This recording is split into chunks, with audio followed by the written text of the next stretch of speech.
কৃষ্ণ জয় গুৰু শংকৰ আহক আজি আমি এনে এটি কথা আলোচনা কৰোঁ যিটো কথা আমাৰ উঠি অহা নৱপ্ৰজন্মৰ বাবে অতিকৈ প্ৰয়োজন বুলি আমি অনুভৱ কৰিছোঁ। আমাৰ অসমীয়া সমাজৰ বিশেষকৈ নামঘৰ কেন্দ্ৰিক অসমীয়া সমাজৰ আৰু জগতগুৰু শ্ৰীমন্ত শংকৰদেৱ আৰু মহাপুৰুষ মাধৱদেৱৰ সৃষ্টিৰাজিসমূহৰ লগত জড়িত থকা প্ৰত্যেকজন ব্যক্তিয়ে যিটো কথা অতি সুন্দৰভাৱে জানে বা অতি সুন্দৰভাৱে বুজি পায়, তথাপিতো আমি উঠি অহা নৱপ্ৰজন্মই কিবা কামত নাজানিবও পাৰে বুলিহে ভিডিঅ'টো আমি প্ৰস্তুত কৰিছোঁ। সেয়ে হৈছে অৰিহণা। আমি সকলোৱে জানো যে অসমীয়া সমাজৰ যিকোনো ধৰণৰ সামাজিক অনুষ্ঠান আয়োজন কৰিলে, এই আধ্যাত্মিক অনুষ্ঠানে হওক বা নাইবা অন্য যিকোনো অনুষ্ঠানে হওক, গুৱাপানৰ লগত আমি এটি বস্তু আগবঢ়াওঁ, সেয়া হৈছে অৰিহণা, যাক পইচা বুলি কোৱা হয় বা টকা বুলি কোৱা হয়। আমি অৰিহণা আগ নবঢ়োৱাকৈ কোনো ধৰণৰ মাংগলিক অনুষ্ঠান আমি আৰম্ভ নকৰোঁ।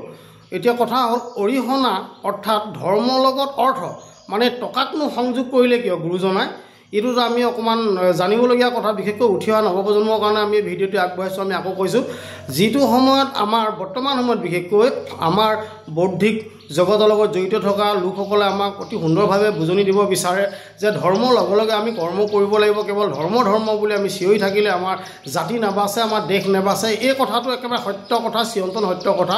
যদিও শুনিবলৈ বেয়া পায়, আমি সঁচাকৈ কৈছোঁ এইটো অতিকৈ প্ৰয়োজনীয় আৰু আদৰণীয় কথা যে আমি ধৰ্ম কৰিলে আমাৰ জাতি আৰু দেশ নাবাচে।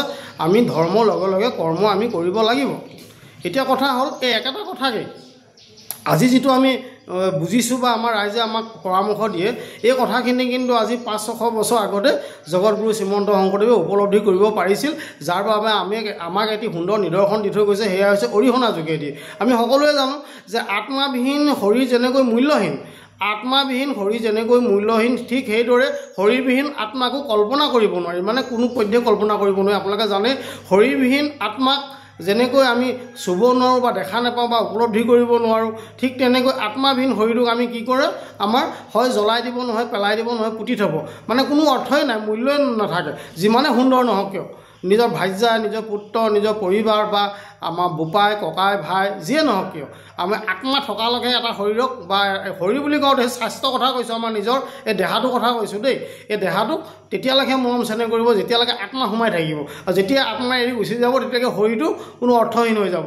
ঠিক সেইকাৰণে কৈছোঁ আমি আত্মাবিহীন শৰীৰ যেনেকৈ মূল্যহীন, আৰু ঠিক সেইদৰে এটা আত্মাক চিনাকি হ'বৰ কাৰণে এটা শৰীৰৰ প্ৰয়োজন। তেওঁ শৰীৰবিহীন আত্মা সঁচাকৈ মানে আমাৰ কল্পনা অতীত।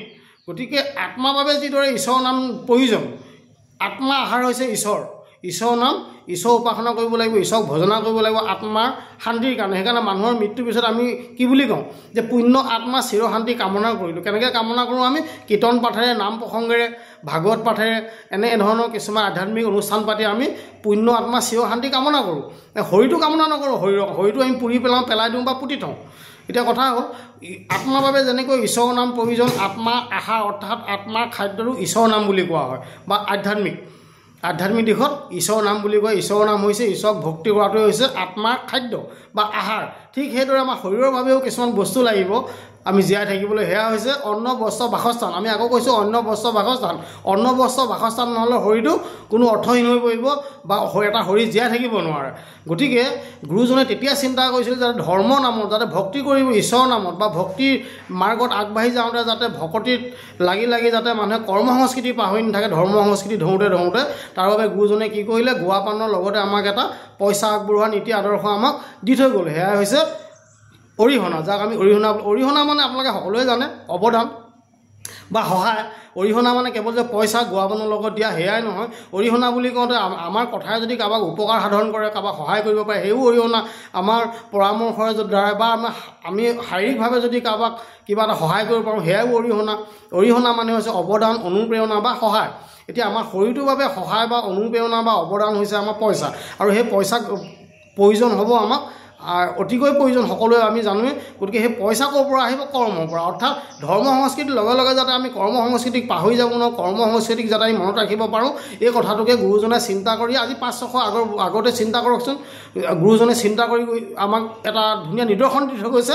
সেয়া হৈছে অৰিহণা, যে আমি ভক্তিৰ মাৰ্গত সকলো কথাতে যাতে আমি পইচাটো জড়িত কৰি ৰাখোঁ, তেতিয়া যাতে আমাৰ সকলোৱে মনত থাকে বা সেই অৰিহণাই যাতে আমাক উপলব্ধি কৰিবলৈ উপলব্ধি কৰিব পাৰি অৰিহণাৰ দ্বাৰা আমি যে ধৰ্ম সংস্কৃতিৰ লগে লগে আমাৰ কৰ্ম সংস্কৃতি লাগিব ঈশ্বৰ উপাসনা কৰাৰ লগে লগে আমি কি কৰিব লাগিব কৰ্মও কৰিব লাগিব নহ'লে কি হ'ব আমাৰ শৰীৰটো একেবাৰে নাইকিয়া হৈ যাব যাৰ বাবে আমি ঈশ্বৰ গুণানুকীৰ্তন কৰিবলৈ আমাৰ অসুবিধা হ'ব গতিকে আমি আকৌ কৈছোঁ যে ধৰ্ম সংস্কৃতিৰ লগে লগে কৰ্ম সংস্কৃতি যে আমাৰ অতিকৈ প্ৰয়োজন এই নিদৰ্শন দাঙি ধৰিবৰ বাবে গুৰুজনে তামোল পাণৰ লগত অৰ্থাৎ গুৱা পাণৰ লগত গুৱা পাণ হৈছে ধৰ্ম সংস্কৃতি আৰু পইচা আমি কাষতে ৰখা পইচাটো হৈছে অৰিহণা ভাগ হৈছে কৰ্ম সংস্কৃতি এই ধৰ্ম সংস্কৃতিৰ লগে লগে যে আমি কৰ্ম সংস্কৃতি ধৰি ৰাখিব লাগিব এই কথাটো বুজাবৰ বাবে আমাৰ অসমীয়া সমাজক অতি সুন্দৰ এটা নিদৰ্শন দি থৈ গৈছে গুৰুজনে সেয়া হৈছে অৰিহণা যোগেদি গতিকে কৰ্ম বুলি কওঁতে আৰু এটা কথা আছে আমি ক'ব বিচাৰোঁ কৰ্ম মানে আকৌ আমি যিটো কথা ভাবিলে নহ'ব দেই কৰ্ম মানে হৈছে য'ত হিংসা নাথাকে যাৰ দ্বাৰাই কাৰো অপকাৰ নহয় যাৰ অশান্তি নহয় সেয়াহে কৰ্ম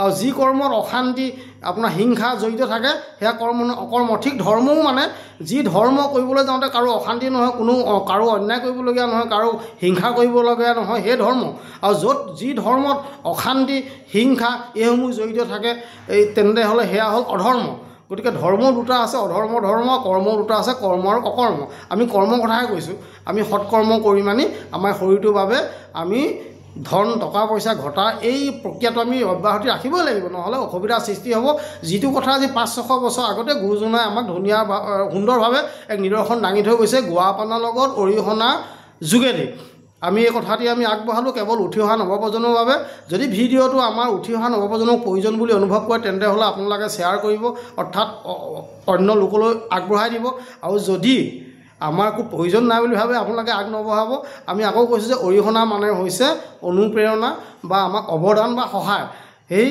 আমাৰ শৰীৰটোৰ বাবে আমাক অতিকৈ ধনৰ প্ৰয়োজন ধন ঘটিবলৈ যাওঁতে আমি কি কৰিব লাগিব কৰ্ম কৰিব লাগিব কৰ্ম অকৰ্ম আমি আগতে ক'লোৱে আপোনালোকক আমি অকৰ্ম কৰিলে নহ'ব কিন্তু কৰ্মহে কৰিব লাগিব গতিকে আমি ঈশ্বৰৰ নাম লোৱাৰ লগে লগে বা ধৰ্ম কৰাৰ লগে লগে যে আমি কৰ্মও কৰিব লাগিব এই কথাটোকে অতি সুন্দৰভাৱে বুজাবৰ বাবে গুৰুজনে গুৱা পাণৰ লগত আমাক এটি অৰিহণা ব্যৱস্থা কৰিছে সেয়া হৈছে ধন বা টকা বা পইচা ইয়াকে কৈ আজি ভিডিঅ'টি সামৰণি মাৰিছোঁ জয় গুৰু শংকৰ কৃষ্ণ